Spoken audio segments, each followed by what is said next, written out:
Welcome to the Daily Consolidation, your essential daily briefing on Wall Street's most important moves, bringing you the market insights that matter, delivered right after the closing bell. Please note, this is an AI-generated podcast, and the views shared here are for educational and informational purposes only. Nothing we discuss should be considered personalized financial advice. Always do your own research and consult with a qualified financial professional before making any investment decisions. Now let's dive in. Okay, so what a finish to the week. It felt like the market was wrestling with some pretty big contradictions, didn't it? Absolutely. You had serious volatility earlier, geopolitical stuff flaring up, worries about the consumer. Right, and then Friday just blasts off, all three major averages hitting record highs, and the Dow closing above 47,000 for the first time ever. Yeah, quite the milestone. The Dow finished at 47,207.12. S&P and NASDAQ also records. So the big question is, what single thing managed to just, overpower all that fear and uncertainty we saw earlier? Well, it really came down to one number, 3%. The market absolutely surged on inflation data that came in cooler than expected. Ah, the CPI print. Exactly, the September Consumer Price Index. It basically handed the Federal Reserve the justification it needed for continuing with rate cuts. Investors just loved it. Okay, so let's get specific on that catalyst. What were the numbers that sparked such a historic rally? The annual inflation rate landed at exactly 3.0%. And maybe more importantly, core CPI, that's the one stripping out food and energy, also came in at 3.0% year over year. Both at 3.0. Both at 3.0.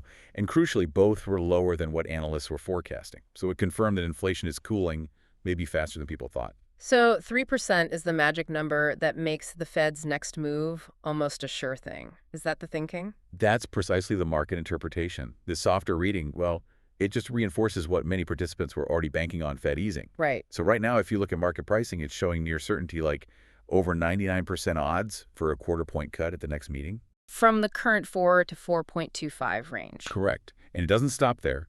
That expectation is already building for another cut, potentially in December. It sets a pretty clear path, or at least the market thinks it does. Okay, so that policy clarity just flips the switch, right? Straight into risk-on mode, investors feeling safer, buying riskier things. We saw stocks soar, obviously. How did other signals look? Yeah, it's the classic risk-on picture. Stocks up strongly. The VIX, the volatility index or fear gauge, Plummeted. dropped sharply, yeah.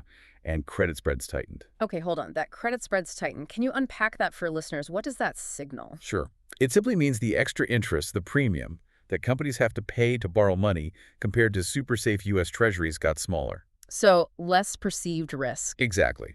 The market sees a very low chance of companies defaulting on their debt. When spreads compress like that, it's a strong sign lenders are confident about the economy and how companies are doing financially. And what's really striking is how the bond market seemed okay with all this. The 10-year Treasury yield, it kind of just hung out near that big 4.0% level, didn't it? It did. And that 4.00% level is important, technically and psychologically. Yeah. The fact that the 10-year yield didn't spike higher suggests bond traders believe the Fed can actually pull this off. Manage the rate cuts without causing problems. Right. Without triggering a new wave of inflation or losing control of borrowing costs down the line. It sort of validates that whole soft landing narrative everyone's hoping for. But man, let's not just gloss over the wild ride before Friday. The disconnects were huge. Remember Tuesday, gold had its biggest one-day drop since 2013. A massive correction. How do you square that panic in gold with this, stock market euphoria just days later? It really highlights this underlying tension that was there all week. While the U.S. market was cheering potential rate cuts, the global picture was adding a lot of anxiety. Take crude oil, for example. It finished the week up about 7%. But that wasn't because demand suddenly looked strong. It was purely a supply shock story. And that shock came from the midweek news, the U.S. sanctions on Russia's big oil companies, Rosneft and Lukoil. Precisely. That action caused immediate significant disruption in oil flows. You have major buyers, like Chinese state oil companies, reportedly pausing purchases of Russian crude coming by sea because they fear secondary sanctions. Wow, okay. And India and Turkey are also really exposed here. So you've got this strange split screen. The market is celebrating cooler U.S. inflation while simultaneously scrambling because of a major global energy supply issue. That duality is critical to grasp right now. Okay, let's bring it back to stocks. Overall, it was a strong week, the second winning week in a row for the main indexes. What did the sector action tell you about where investors are putting their money now? It tells you the risk appetite came roaring back. Remember earlier in the week with the government shutdown uncertainty? Yeah, money fled to safety, right? Healthcare, utilities. Exactly, the defensive plays. By Friday, that completely flipped. Investors piled back into the growth-sensitive areas. Technology and communication services were leading the pack. But drilling down into individual stocks gets more complicated, doesn't it? It paints a maybe less rosy picture of the underlying economy. Definitely. I mean, on the bright side, you had Intel surging. They gave upbeat guidance, talked about getting back to profitability. That looks like a classic cyclical recovery sign. Okay, good news there. Agreed. But then you look at the consumer side, and it's a very different, almost split story. Take Deckers Outdoor, the shoe company. Yeah, what happened there? They actually beat earnings expectations. But the stock tanked. Why? Because their forward guidance was disappointing. Management specifically said consumer sentiment remains depressed in the U.S. Ouch. And we saw something similar, maybe a bit more subtle, with Procter& Gamble, right? Yeah, P&G is another great example.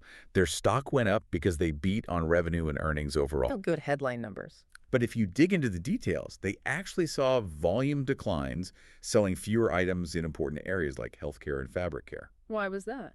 They blamed increased competition and needing to rely more heavily on promotions and discounts just to move product. So people are buying, but only if it's on sale. That's the implication. Yeah. And these two examples, Deckers and P&G, they really illustrate this K-shaped economy idea perfectly. Explain that concept. It means the economy is recovering or performing unevenly, like the letter K.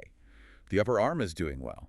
Affluent consumers are still spending, buying tech, supporting profits like Intel's, but the lower arm is struggling. The middle income group. Exactly. Middle-income households are pulling back. They're watching prices closely, forcing companies like P&G to discount heavily. They're maybe thinking twice about high-end discretionary stuff, which explains the Deckers warning.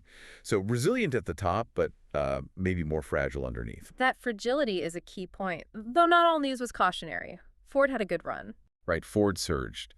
They beat estimates and also signaled that a supply chain problem they had from a supplier fire would get sorted out sooner than expected. So some positive operational news, too. Shows that fixing supply chains still matters. Definitely. Still a competitive edge if you can manage it well. Let's try and connect that K-shaped consumer back to the bond market. If middle America is feeling squeezed, why are bond traders seemingly so confident the economy is resilient? We saw the 2-year yield dip a bit, Down to about 3.48%. while the 30-year yield actually nudged up slightly to 4.583%. Correct. And that specific behavior across the yield curve is basically the market pricing in that Goldilocks scenario we talked about. Not too hot, not too cold. Exactly. The short end, the 2-year yield, drops because it's very sensitive to Fed policy, and the Fed is expected to cut rates now because inflation is cooling. But the long end, the 30-year, holds firm, or even rises a bit, because the market doesn't think that cooling inflation will tip us into a recession. They still see decent growth ahead, so you get, theoretically, the best of both worlds. Inflation relief without an economic collapse. And that keeps those credit spreads tight, like you mentioned. Okay, but now we absolutely have to talk about the context here. The information void this market is navigating. Why was that single 3% CPI number so incredibly important this time around? Yeah, this is crucial. It's because of the ongoing government shutdown. We only got this September CPI data because the Social Security Administration legally requires it to calculate cost of living adjustments. So it was like a special exemption. Essentially, yes. All the other regular data gathering and report compilation by the Bureau of Labor Statistics, it's suspended, halted. So wait, the market just rocketed to record highs based on one inflation reading, while we're basically flying blind on almost every other current economic indicator. That's the bizarre reality of this market environment right now. Yes. And it gets worse. The White House has already indicated that the October inflation report, which would normally come out next month, is unlikely to be available on time. No October CPI. Probably not, which creates this huge critical information vacuum for policymakers, especially the Fed. Wow. So this single benign 3% reading from September, it takes on this vastly oversized importance for the Fed's December decision because they likely won't have the usual follow-up data to confirm the trend or provide context. That makes next week's Fed meeting incredibly high stakes then, even if the rate cut itself is expected. Extremely high stakes, focused entirely on their commentary. Okay, let's quickly touch on other assets before we look fully ahead. Energy Brent crude ended near $67 a barrel, up around 7% for the week. Yeah, that's the Russian sanctions effect playing out, forcing that complex reshuffling of global oil flows we discussed. Worth noting, while sanctions drove the price up this week, there's probably some underlying support for crude around the, say, Brent $65 level that we'll be watching. Got it. And gold. It's kind of finding its footing after that massive drop earlier in the week. Yeah, consolidating. It fell slightly today to around $4,110 an ounce. That big correction on Tuesday from the high near $4,380 was probably needed after its massive run-up. 9 straight weeks up, wasn't it? Extraordinary rally. But the underlying reasons for holding gold haven't vanished. Central banks are still buyers. Geopolitical risks remain elevated. So that $4,000 level is seen as pretty strong technical support, a potential floor. Okay, now housing. Another paradox here, it seems. Mortgage rates are finally coming down, which you'd think would boost demand. And they've come down significantly. The national average 30-year fixed rate fell again. Now it's 6.19%. That's its lowest in over a year. Wow, that's a big drop from early 2025. It is almost a full percentage point lower. And it has triggered a surge in refinancing activity, people locking in lower rates on existing loans. But, and here's the paradox, despite borrowing getting much cheaper, actual demand for buying homes is still weak. Pending home sales fell year over year. Down 1.2%, yeah. It confirms the issue isn't just interest rates anymore. It's overall affordability. Home prices are still very high. And it ties back to that cautious consumer sentiment, that K-shaped picture. Lower rates are great, but they aren't enough on their own to spark a buying frenzy when affordability is still stretched for many. Makes sense. Okay, last one. Crypto. Bitcoin saw some buying. Yeah, Bitcoin traded up around 2.1%, near $111,353. Seemed like general risk-on sentiment helped, but there were maybe two specific things traders pointed to. What were they? First, just the confirmation that the Trump-Xi meeting is happening on October 30th. That tends to support risk assets generally, lifting hopes for maybe easing trade tensions. Okay. And second, Trump pardoning the founder of Binance, CZ. That was widely seen in the crypto space as a pretty strong pro-crypto signal, maybe hinting at a friendlier regulatory environment ahead. Interesting political read-throughs there. Okay, so we've hit record highs, but there's clearly massive tension underneath. And now this data vacuum next week feels absolutely pivotal. What are the can't-miss events? Yeah, it's an incredibly condensed high-stakes period. Tuesday, October 29th, is the FOMC rate decision. The Fed meeting. Right, and like we said, the quarter-point cut is basically baked in, 99% odds. So all eyes, all focus will be on the statement, the forward guidance. What do they signal about 2026? About the December meeting? Any hint that they're less dovish than expected could cause serious volatility. And then the very next day, Wednesday the 30th, it's a double feature. A potential double whammy, yeah. You've got the Trump-Xi meeting happening in South Korea, and you also get the first look at Q3 GDP growth in the U.S. How important is that GDP number given the data shutdown? Well, the Trump-Xi meeting is huge for global risk sentiment.